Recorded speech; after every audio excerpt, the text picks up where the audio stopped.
Bit of bounce, little bit of bounce, and that's wrapped them on the. আগামী 9 September মাঠে গড়াবে মহাদেশীয় শ্রেষ্ঠত্বের আসর এশিয়া কাপ। সংযুক্ত আরব আমিরাতে শুরু হতে যাওয়া এই টুর্নামেন্টে একই গ্রুপে পড়েছে দক্ষিণ এশিয়ার দুই বৈরী প্রতিবেশী ভারত ও পাকিস্তান। তবে এই টুর্নামেন্টে আদৌ তারা মুখোমুখি হবে কিনা তা নিয়ে শঙ্কা দেখা দিয়েছে।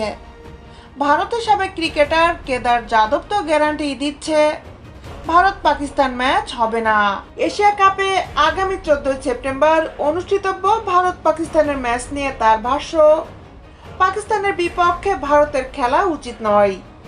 ভারতের সামর্থ্য জেনে বলছি, পাকিস্তানের বিপক্ষে যে কোনো মাঠে জিতবে ভারত, তবে গ্যারান্টি দিচ্ছি যে এই ম্যাচটি হবে না।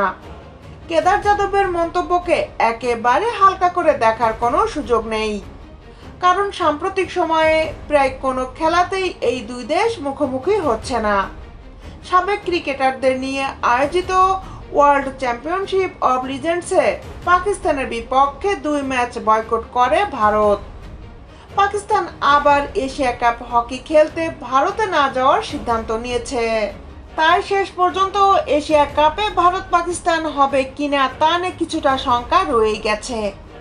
পাকিস্তানের বিপক্ষে দ্বিপাক্ষিক সিরিজ না খেললেও আইসিসি এবং এসিসি টুর্নামেন্টে বরাবরই প্রতিবেশীদের বিপক্ষে খেলেছে ভারত। এবার তার ব্যতিক্রম হবে কিনা সেটাই এখন দেখার বিষয়। দেশ বিদেশের খেলার আপডেট নিউজ পেতে আমাদের সাথেই থাকুন। Justice sports, Dhaka.